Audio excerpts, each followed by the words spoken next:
Hi, I'm Gayla. After 20 years of climbing the corporate ladder, I took the leap and started my own business to pursue my dream of creating a work-from-anywhere lifestyle.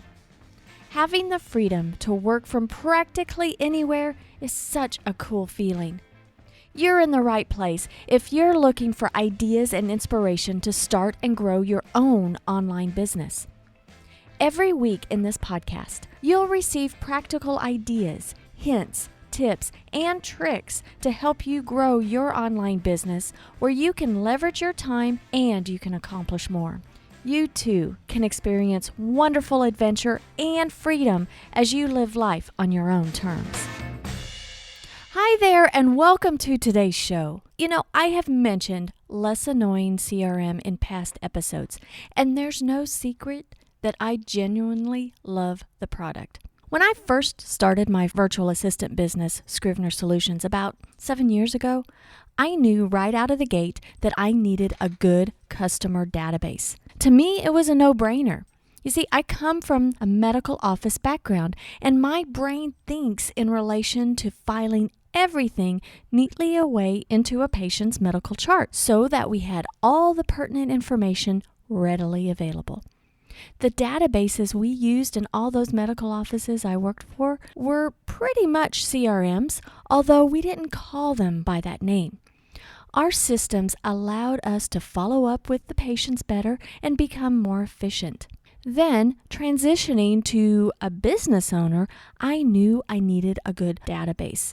But I didn't select one at first, primarily because at first I didn't have any customers or contacts to speak of to keep track of, so I used manual means as I searched and tried out different systems. To be quite honest, being a small business owner and at the time a solopreneur, most systems were way out of my non-existent budget for such systems.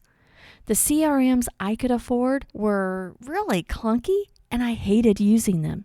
So I'd rather just use manual systems. Then, one day, I met up with a client of mine at a coffee shop. You see, he was struggling with some of the tech things that he was contending with and wasn't sure how to connect the dots with his systems that he was using. He had his computer in hand because at that meeting, our mission was for me to evaluate the tools or the programs that he already was paying for or using and to see if those could be used more efficiently or if he should invest in different systems or programs.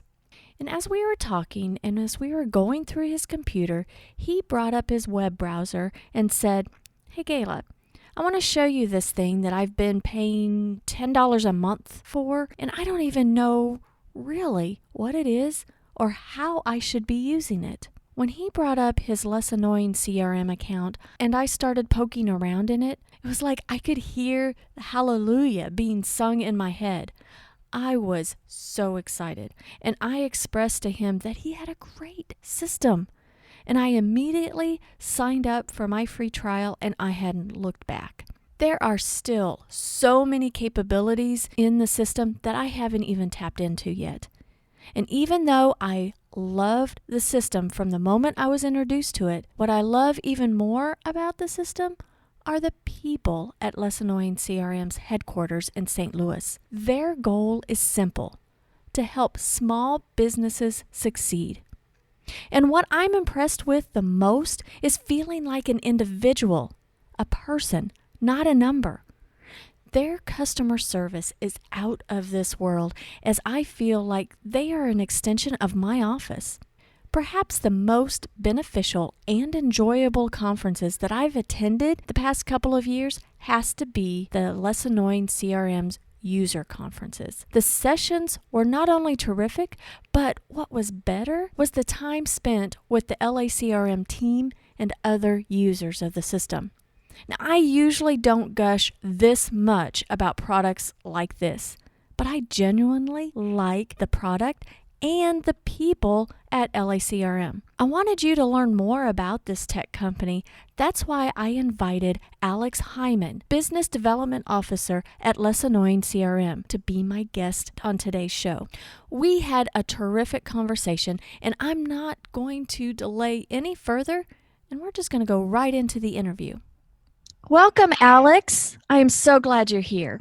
Thrilled to be here. Thank you for having me on your podcast. Well, before we get too far, I would love for you to share with my listeners a little bit about yourself and what you do at LACRM or Less Annoying CRM. Great. Well, I'm originally so I'm based now in St. Louis, which is also where Less Annoying CRM is based, but originally from Michigan. And made my way to Washington, D.C. for college and to work afterward. I actually worked for the Smithsonian Institution in D.C. So I always had a sort of history, curatorial, marketing background, and then sort of switched gears and wanted to change industries and do something different, and found my way to graduate school, which brought me to St. Louis, and then getting involved with a consulting group. And then after that, met up with the two sort of principal co-founders of Less Annoying CRM, kind of a good example of you never quite know where you start and where the road will take you if you sort of just take an opportunity to meet people along the way. That's basically my kind of what led me from Michigan to now being involved at Less Annoying CRM. Speaking of meeting interesting people, you had an exciting event happen just recently, didn't you?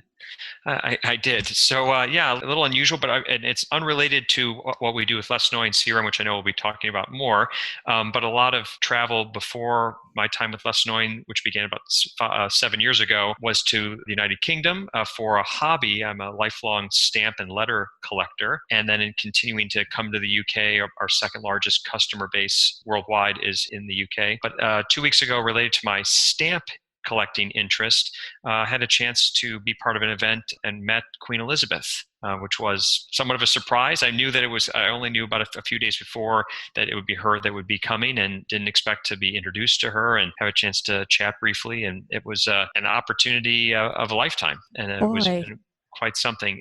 The thing that stands out to me, as she's 67 years in that role as the sort of head of state, Queen of England and the United Kingdom, and she's still at 93 years old, a consummate professional. I mean, out representing her country, her people, and really is sort of their chief marketing officer in many respects. And I know it's strange to think about Queen Elizabeth like it's like she's a role in a business enterprise or empire, but in effect, she is sort of the face of the British public. And it was interesting just again to see how seemingly effortlessly she was engaging with people as she met different people across the visit. And I hope that I also am as enthusiastic and engaged with it at 93 years old and on the job here for decades. So that was my main takeaway from that. that is awesome. It's just amazing how our experiences just lead us to meeting some very interesting people and sometimes very public people. Yes. Just a few weeks ago, I was in St. Louis at your second annual user conference, and I thoroughly enjoyed that. But you spoke, and that's when I learned or understood that you were a stamp and letter collector. And one of the takeaways that I told my husband just a little while ago was that you met someone else very, very famous at a stamp collecting event. Yeah, this is for your listeners. It's going to sound like this is Name just dropping. beyond improbable. Is probably name dropping is one thing, but beyond improbable. And I would have agreed if at the start of 2019 someone had told me that I would meet Warren Buffett at an event as well and have a chance to tour around with him for 20 minutes. Yeah, that was quite something. A totally different experience. Obviously, he has a very different job, different role, different sort of portfolio, both figuratively and literally in terms of what he does professionally. But he was also 88 years old and amazing, just an incredible speed, energy, back and forth conversation, dozens of people that he interacted with across his visit. It was also at a stamp related event. Again, you never quite know what experiences will lead you to meeting people that will have an impact on your impressions and on your life. And, these seem like very kind of out of this world experiences, but actually all of this, and I know we're going to talk about more things about Less Annoying and small businesses, but really all these experiences remind me that interacting with people, whether they be very famous or not, is really what kind of makes life interesting and valuable and engaging and worthwhile. And so these are sort of highlight experiences that I really probably could never and will never or ever try to top, but they've been a reminder to me about just the remarkable nature of people and interacting with people, and what effect that can have on me personally and others. I love it. Many of my listeners may not quite understand what a CRM is. Can you explain what a CRM is? Sure. Typically, before I ever answered this question, I realized it's a big to a general audience. I would always throw the question back at you or whoever's asking me and say, well, what industry are you in, or what kind of business do you have, in order to try to make it even more, my answer more targeted at what the person who's asking's background or area is. But in a general, big picture sense, CRM stands for Customer Relationship Management, or in a CRM tool, Customer Relationship Manager tool is typically a piece of software. Now, at this point in the evolution of CRM software, mostly these products exist in the cloud, so you access them like they're a website. So you get online, whether it be on your phone or your tablet or your computer, and in one tool, one software tool, they are a digital Rolodex, like a contact manager. All of the information about whether it be your customers, your vendors, your prospects, all the people and businesses that are important or related in some form to your business. In addition to that, they are typically a task management tool as well, remembering and connecting the follow-ups or the reminder tasks that you've set for yourself related to some elements of those people and businesses that that contact manager part of the CRM is keeping track of. And then the third, but there are many more than just three elements of CRM, I'm just in very simple terms.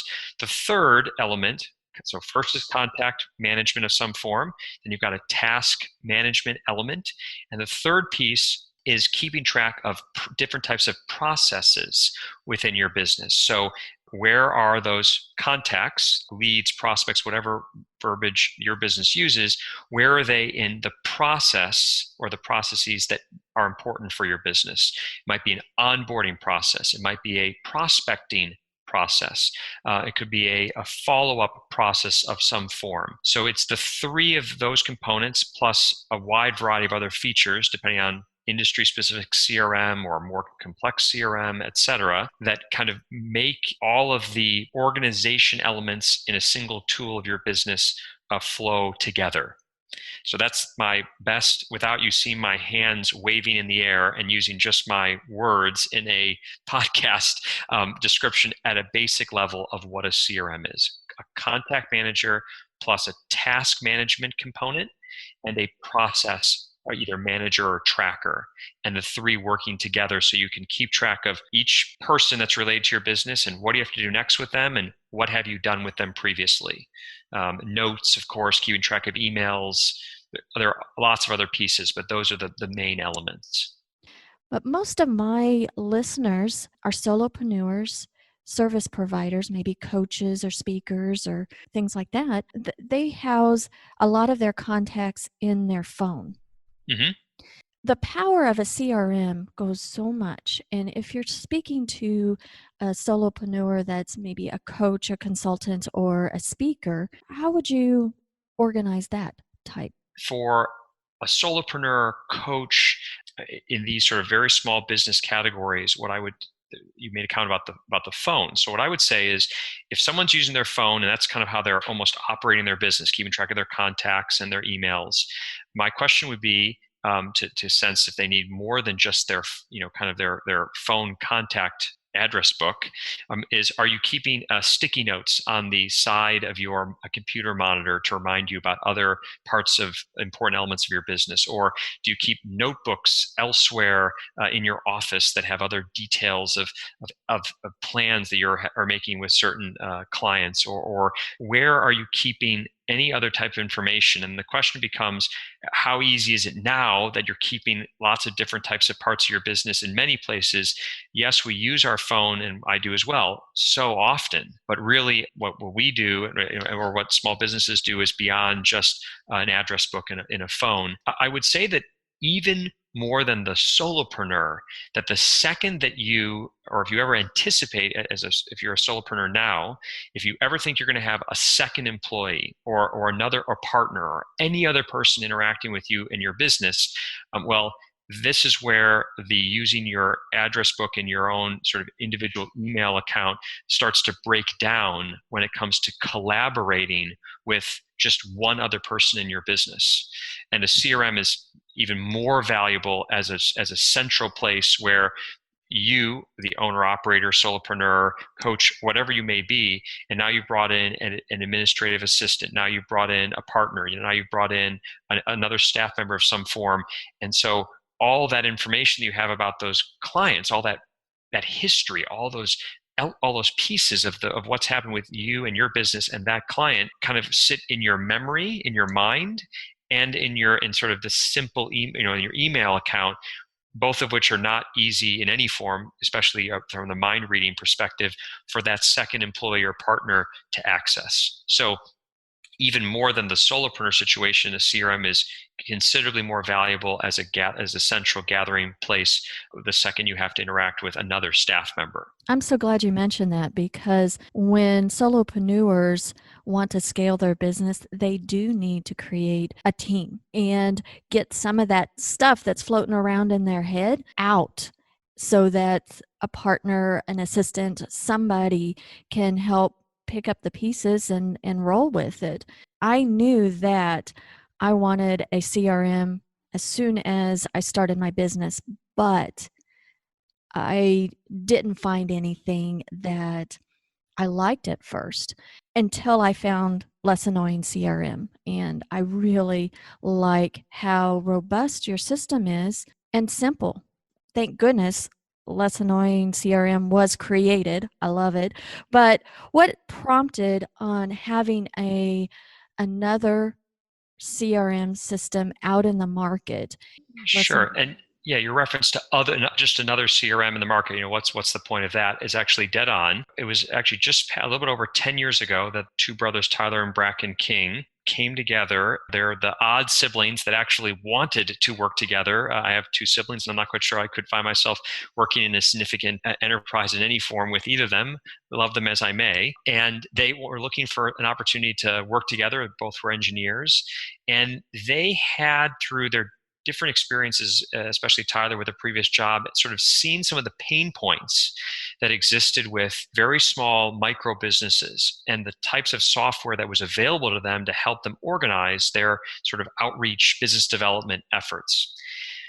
So the point was to go create a CRM, which is sort of a foundational piece of software sort of for a small business. As they looked out at the options that were currently in the sort of market, there were a lot of CRMs, and a lot of CRMs that said that they provide a small business option or a small team option. But in reality, their assessment 10 years ago, and I believe it to be true to the present, is that most of these, like Salesforce or SAP or Microsoft, were CRMs built for very, very large companies, huge 10,000 person, 50,000 person, large companies that they then slimmed down. So if it had 80 features, they just made it so that they took 70 of them away, and now it has 10 features. So it really was a big organization CRM. They basically just cut and hacked away to sort of give them, all right, well, now it's got only a small percent of the features. So this is our small business CRM. And our perspective was that small businesses needed something that didn't require their own IT department, that they could set up on their own, that spoke to them in, if you would, in plain language, to help move them from the manual process, whether it be a note taking on paper or just a calendar they were using on their computer and their email inbox, and bring it all together in a simple, less annoying way. So that's the in brief of kind of what brought us. And our thought was, and what we believe differentiates us, is a CRM that's built from the beginning for small teams. We typically work with 1 to 50 person sized teams. And in addition to being simple and built for small businesses, is that we provide an all-inclusive customer service and training component unlimited. So if someone has a couple spreadsheets with their contacts on them, and they're, it's just, oh, how do I take all this hard work I put into these spreadsheets and get them into this CRM? Well, instead of treating that one person business like, that they're not worth dealing with because they're not a big business, our feeling is that every small business is our customer, every small business is our priority.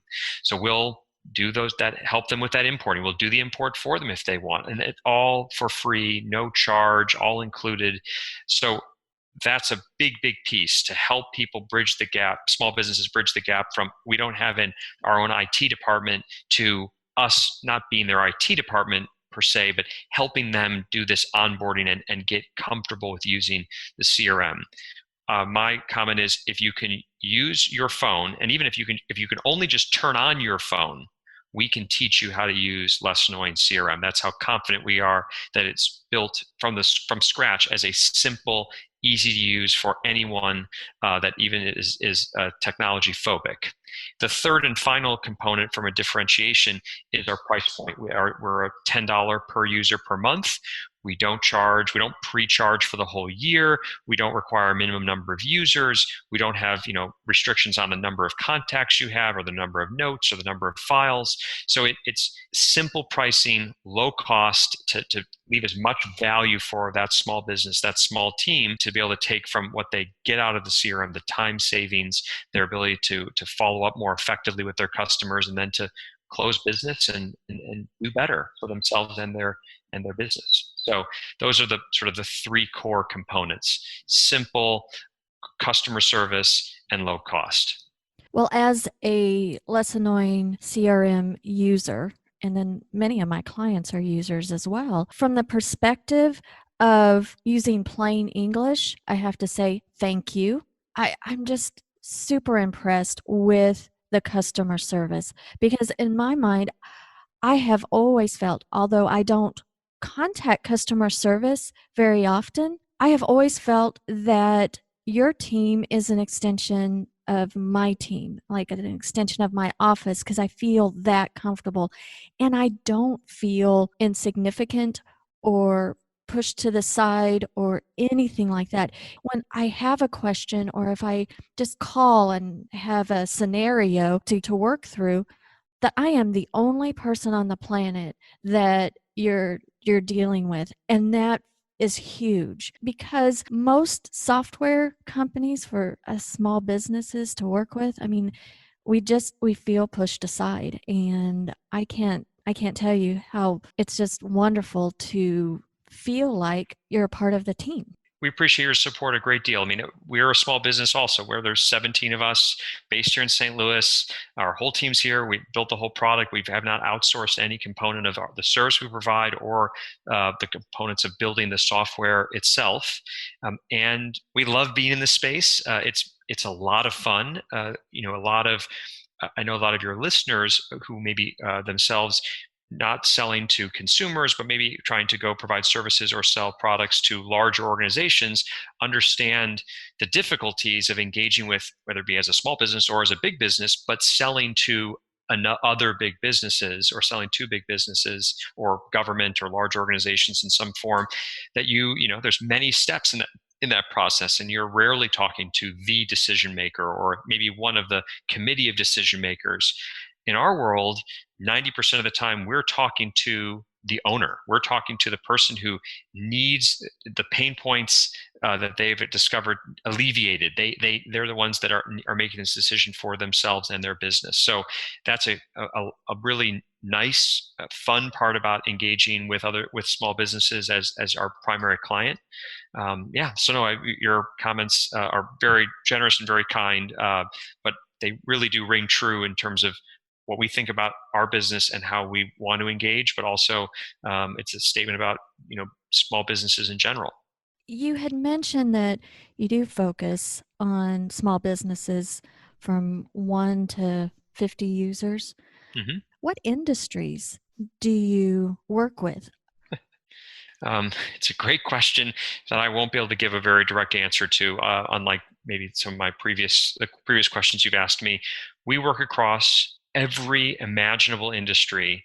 And every week, every month, I discover industries I didn't even realize existed. But because someone signs up for our software and starts using us and they're in XYZ industry. So I'll give the broad parameters of the types of or the types of industries. So we are a good fit and have customers in large industrial servicing businesses, for example.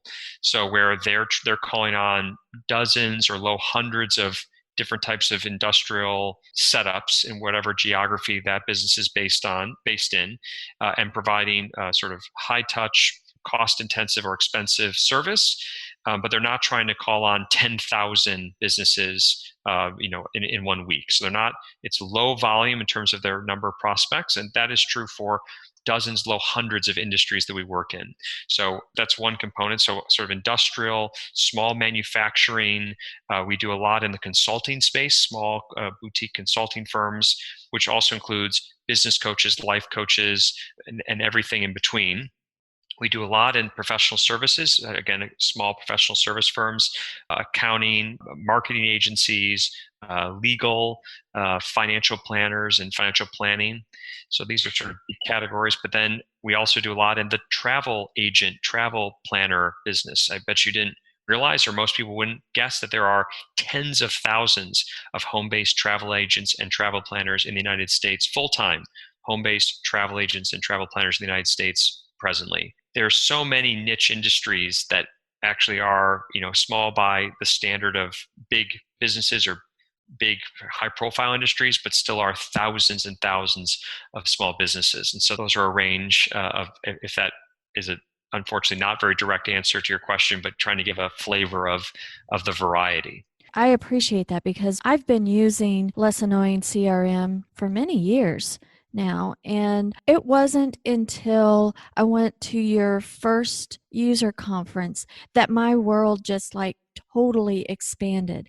I did not realize how Less Annoying CRM could be applied to so many industries because I met so many wonderful users, somebody that installed and built fences, construction folks, someone that sells fire equipment, associations that have members, and it just opened up my world. And at that time, I had like a huge light bulb just come on because I had a client of mine struggling with their dispatch database.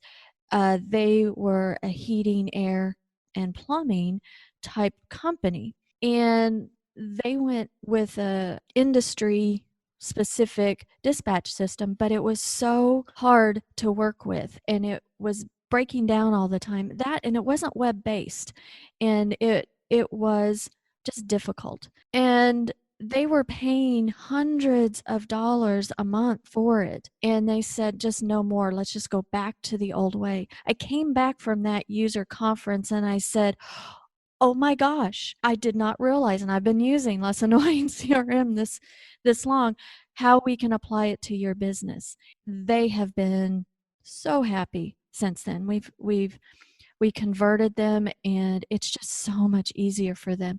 It didn't have some of the components as that other system, but the fundamentals that they really needed that were always broken in the other database was there, and it just made it so simple. And I just wanted you to illustrate because I had such a narrow mind on what type of industries could use it. So I'm glad that you kind of expanded.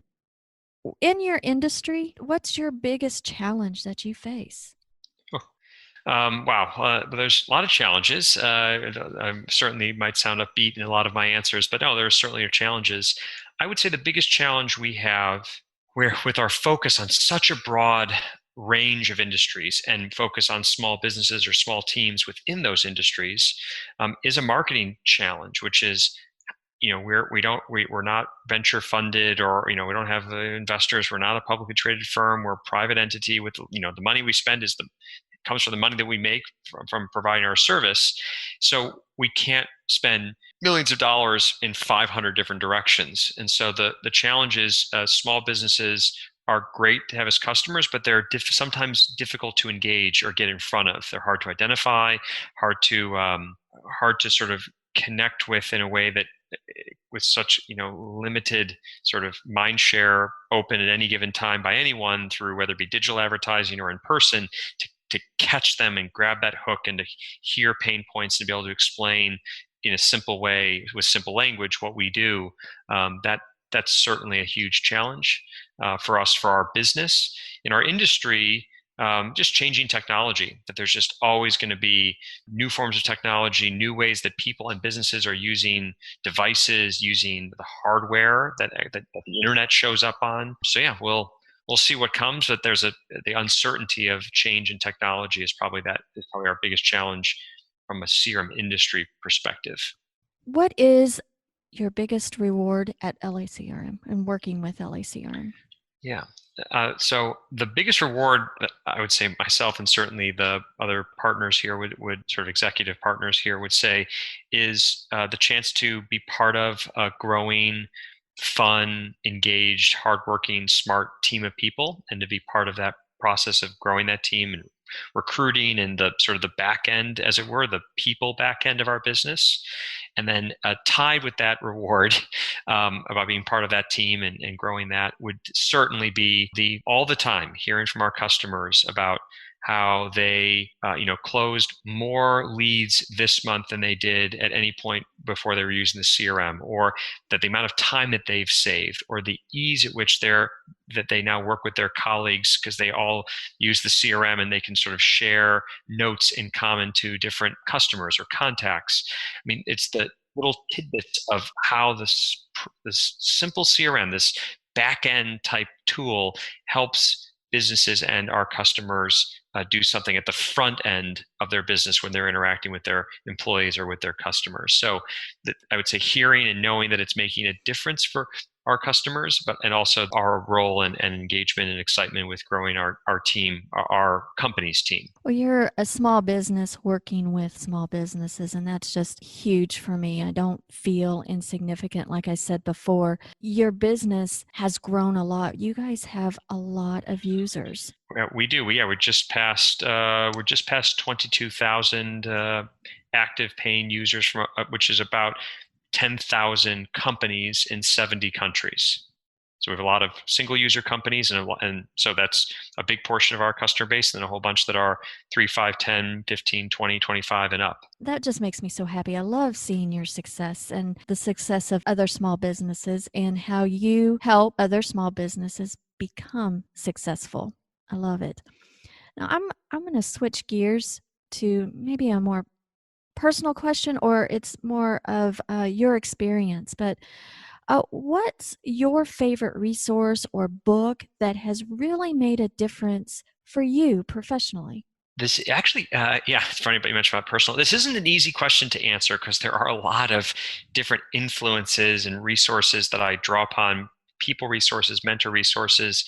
If I had to think about a book that changed my thinking, and the thinking, of course, is part of every decision and every interaction I have in my professional and personal life, and so it was important, is a book, and I mentioned this also at the user conference, called The Undoing Project by Michael Lewis. It's the same author that wrote The Blind Side and The Big Short. And the book is a story of two psychologists and their friendship from starting in the 1950s, 60s onward, and the research they did together, which changed the way that many different professional fields thought about the assumptions they make in their work, from assumptions doctors make to professional historians, economists, the financial world, everything.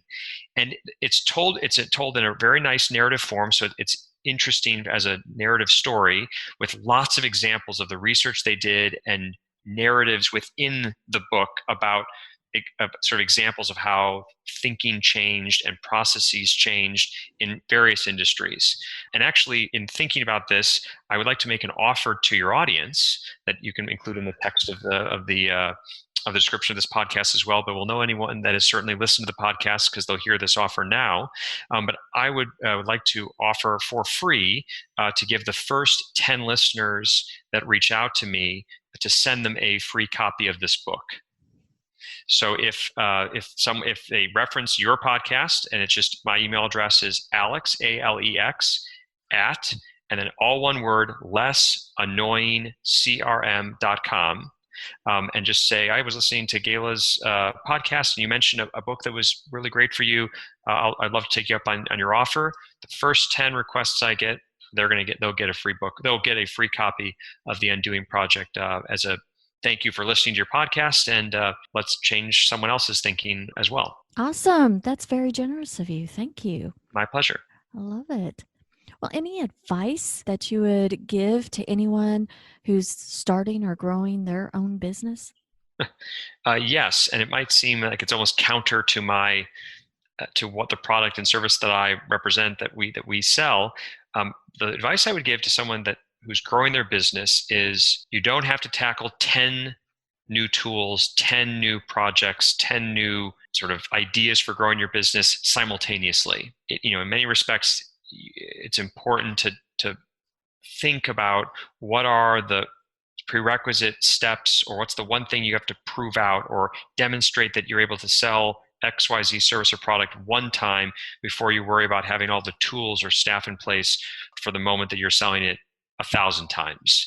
And I say that because though a CRM, thinking about what we do, though a CRM is foundational and very useful to someone that's starting a business or growing a business, at the same time, it's important to have most certainly other parts of your business, your service perfected, the product, the way you're going to communicate or talk about the product in place or ready to go, or that mindset already kind of set up before you are worried about, how am I going to keep track of 100 customers? Well, let's go get the first customer first. So I would say that my advice is just never forget that a long process of success can have many, many, many steps, and worrying about step 1 to 10 is critical before step 50. And that a lot of businesses sometimes jump in with a lot of excitement, enthusiasm, and spend money and a lot of time on process steps before they've perfected the starting off step. And that's true for even growing businesses that sometimes get ahead of themselves and don't kind of think through the elements. So my advice would be thoughtful about one step at a time, because each step builds a foundation, and that foundation is what will underpin real growth or real success as the business continues on, whatever that business may be. Yes, thank you. I love that advice, because it hurts me to see somebody investing in something when they're not ready yet. You had given your email, but tell us how people can find Less Annoying CRM and free trial. Tell us a little bit about that. Sure. So yeah, if you go to lessannoyingcrm.com, that's the easiest way, certainly in the case of a podcast and saying it out loud, to find us. If you start your free trial, to say that because you've come from Gayla, we're happy to give a full version 60-day trial versus our typical 30-day trial, as she's recommended you. When you sign up, and Gayla, you may be able to actually post a link with the podcast description that that they could just click directly. Yep. That will include this 60-day full version trial. But if they do that, or if you just go to lessannoyingcrm.com and sign up for a trial, and we'll send you an email saying hello, and if you respond back saying, hey, Gayla sent us, or referred me, we'll happily, give you the 2-month full version trial. And then after, we'll do all the training, and as we mentioned, and help. And at the end of it, you can say, oh, not for me, and nothing happens. We don't charge you. There's no obligation. And then you can continue on and have us continue working with you. Again, my email is just Alex, Alex, at lessannoyingcrm, all one word, .com. Happy to correspond by email. And more than anything, Gayla cannot thank you enough for being such an advocate for us, welcoming me and inviting me and welcoming me to join this podcast. And again, love talking about what we do and love talking about small businesses. And this has been a lot of fun. So thank you so very much. Thank you, Alex, for being here. Really appreciate it. Isn't Alex great? And the rest of the Less Annoying CRM team are quite friendly, patient, and kind in listening and helping find solutions in working with their system. Alex was very generous in his offer of giving a free copy of The Undoing Project to the first 10 listeners of this podcast episode. So be sure to drop him an email to see if you make it in time. You'll see the link to his contact info in the show notes. Also in the show notes, you'll find my referral link that awards you a full 60-day free trial to take a look around the system. One thing I find really annoying is that a lot of tech companies only give you 14 days of a free trial. I don't even think that's enough time to really see how the system could work in any given situation. A 30-day trial is a great benefit to try out any system, but 60 days is awesome and more than enough time. Now, I do hope that you found today's show helpful. I would love it if you'd subscribe on your favorite podcast player. And feel free to drop me a note at podcast@gaylascrivener.com with your biggest takeaway from the episode. Until next time, have a fantastic week.